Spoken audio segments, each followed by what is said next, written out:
In this case, there are quite a few headlines to deal with, the first of which is that in order to help manage demand, the national grid releases its winter outlook each year, which sets out a series of demand and supply scenarios for both electricity and gas. The Demand Flexibility Service is a framework program that the national grid has launched. It would pay customers to reduce their consumption during peak times.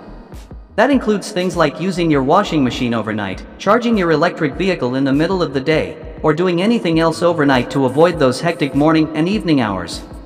This voluntary program, which would be run by electricity suppliers, will run from November to March. The national grid is so eager to ask consumers and businesses to reduce demand because it is also saying it will do so as part of its winter.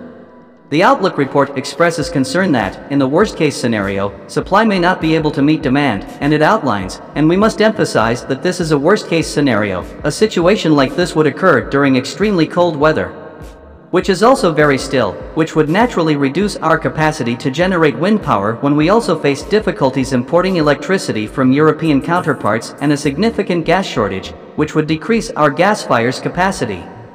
Power plants to generate electricity at that point. There might be planned blackouts for British households.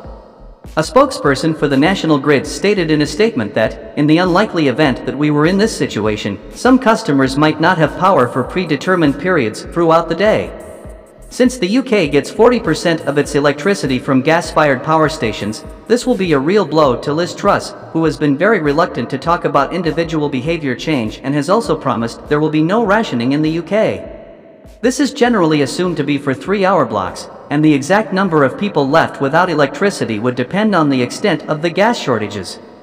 This winter, a government spokesperson stated, "We are confident in our plans to protect households and businesses in the full range of scenarios this winter in light of Russia's illegal war in Ukraine."